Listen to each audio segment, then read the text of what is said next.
What is up, guys? Welcome back to round 7 of this modded career mode. We are in Canada. This time it's going to be difficult. Coming off the last race with a win, it's going to be difficult to try and improve on that, as it's not really possible. So jumping straight into Q1, not doing too bad. Managed to get through just about, give or take, inside the top 10. So you can see those are the drivers eliminated from the first qualifying session, but qualifying 2. Sit rep, we've got a leak in the hydraulic system, so it's going to be a few minutes before we can get you out on track. Yeah, so unfortunately we're in a really bad predicament here. So obviously we've got a repair time, and in 5 minutes the rain's going to start to come down on circuit. So this could be us not making it out of Q2, which would kind of suck. But we figured we'd give it a go on the dry tyres. Second we go out, maybe there was a slim chance we could get it working, but as you can see going down the start finish straight, it wasn't working very well. So we end up going to intermediates on the end, towards the end of the session. We actually go across the line, and you can see we're miles off even then. Just not doing very well for ourselves there. But we go again and try to see if we could improve, and unfortunately it's not going to be good enough to get through.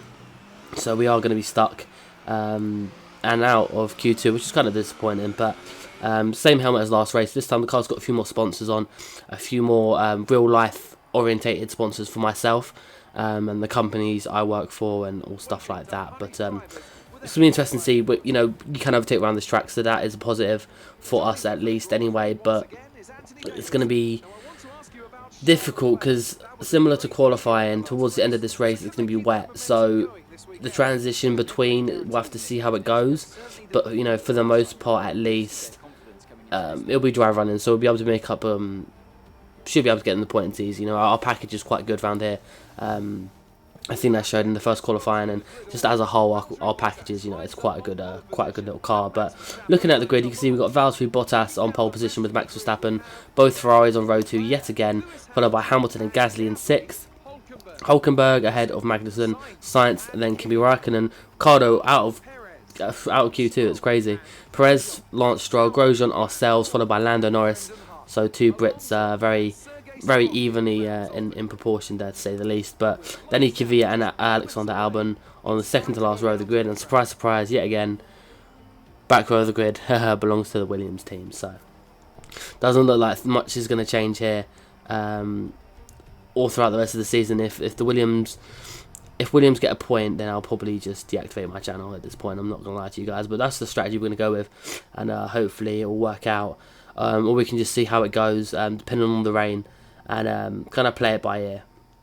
But it's difficult to know when the rain will actually get here. But there's Pierre Gasly, man, who was in 3rd position in the closing stages of the Monaco Grand Prix, but he couldn't actually hold on to it. So he ended up going down the order a little bit, which is obviously disappointing for himself. Max Verstappen, the man in P2, looking at a great opportunity here to win this race, which would be fantastic for him. And then there is the pole sitter, Valtteri Bottas, taking his first pole position of the season, actually, which is quite interesting for him, as we got a Red Bull and a Ferrari inside of each other. But we're going to pull up to our grid slot, just ahead of Norris and Romain Grosjean to our right hand side, both racing points just ahead of us. Need to head Force Indians, which is so incredibly easy to do. But we're going to wait for the lights to come on, and we're going to get underway very, very shortly here in Grand Prix du Canada, and we are underway now.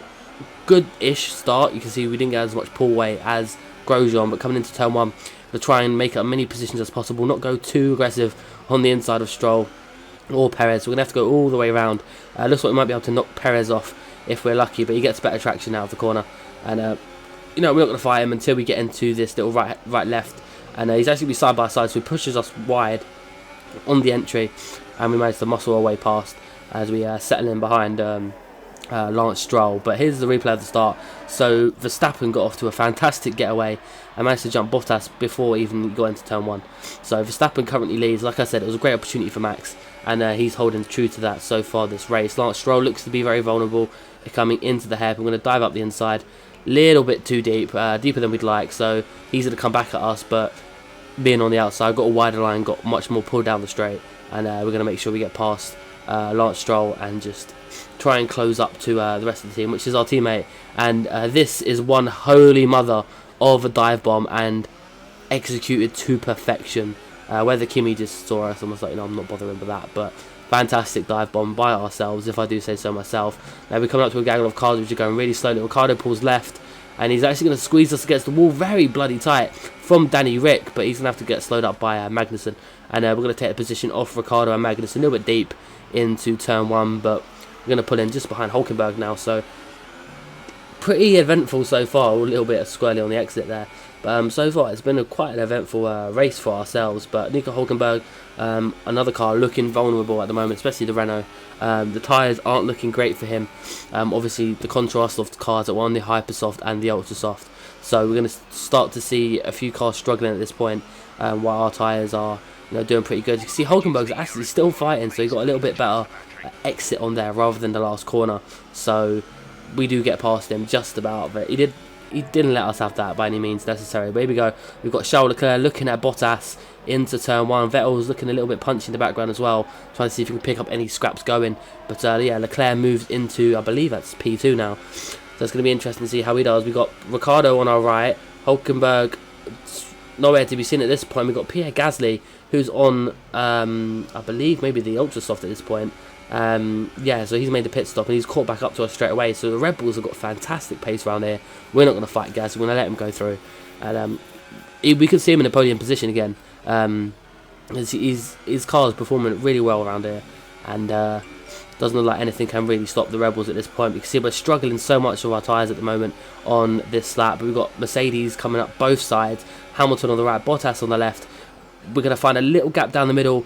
We get really pinched, and we end up making it just through, but we had to go a little bit wide on the exit because we got pinched. There was nowhere for us to go, as we're going to look at a replay. It was incredibly tight from this angle, as you can see, and there was just a little bit of a gap. You know, saying goes, if you no longer go for a gap, you're no longer a racing driver. But there's our rear tyres, and that's the damage we're facing at the moment. And we're just holding off the Mercedes at the moment, which is working out fantastic for Red Bull, because Gasly and Verstappen leading the race at this point, and we're holding up the Mercedes. Hamilton's gone. We couldn't hold him off any longer. But this is working an absolute treat for Red Bull. Leclerc tries to go past us, doesn't have any of it, but we do finally come in for a pit stop on the Hypersoft.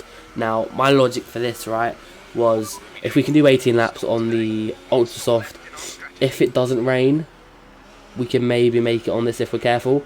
Or when it does rain, you know, we can just smash it up there. We're going to go for another dive bomb into the hairpin on Nico Hulkenberg.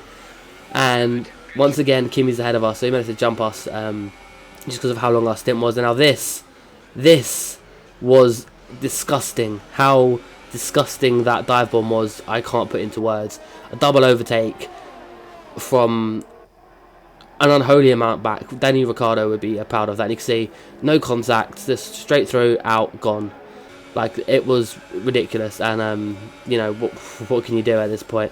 We're just doing the best we can. As you can see, two more cars fighting. This time it's I believe it was Kevin Magnussen and Danny Rick again. Is he going to squeeze us again? It looks like he's going to squeeze us against the wall yet again.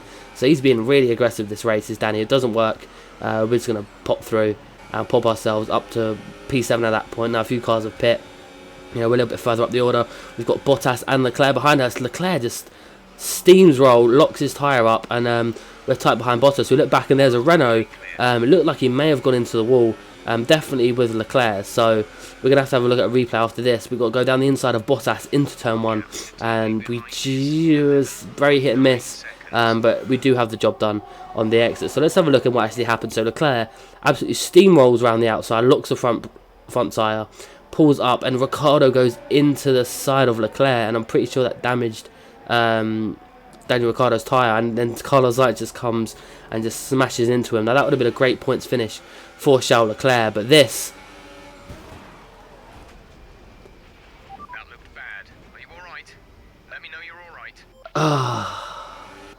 That was just ridiculous. Like, that was one of the craziest crashes I've ever seen, and from what I understand,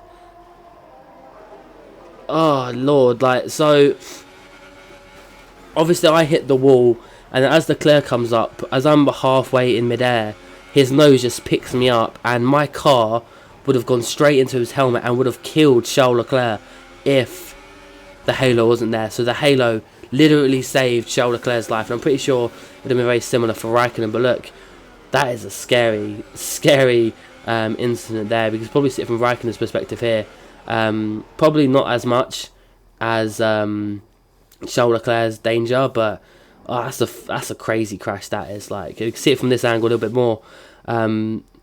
The underside of the car would have just gone straight into his head, so the nose kind of picked up the car, the tyre bounced on the other side and just swung the car around. But literally the next lap, Kimi Raikkonen, who was sitting behind Bottas and Leclerc, in between both of them, has actually got past Charles Leclerc, so Leclerc might have some damage on his car. So Kimi's ahead of a Mercedes and a Ferrari, so he's doing a solid job for us. But no one can catch these boys.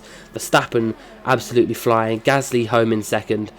The Red Bulls just absolutely dominated this race, and there is Lewis Hamilton coming home, and I tell you what, dominant race from Red Bull, a horrific crash for ourselves. Leclerc lucky to be alive, to say the very least there. But you know, it's one of those things, like, you can't judge it, you can't expect it to happen till it's already happened. Obviously, you know, we finished premature, that's our first retirement of the season, but awful times here, but obviously very good times for Charles Leclerc, lucky to not sustain any injury. But here is the driver standings. Hamilton takes the lead. It's a lot more tighter now, especially with Pierre Gasly, Verstappen, Leclerc and Hamilton. Constructors is tightening up a little bit, probably not as much as it probably should be, but only one thing we can really do after a horrific crash was that, go over to Hungary and cheer ourselves up by driving the F2007. But nonetheless, that's been it for me, guys. Hope you enjoyed this video, and hopefully next race it'll be better. Take care. Bye bye.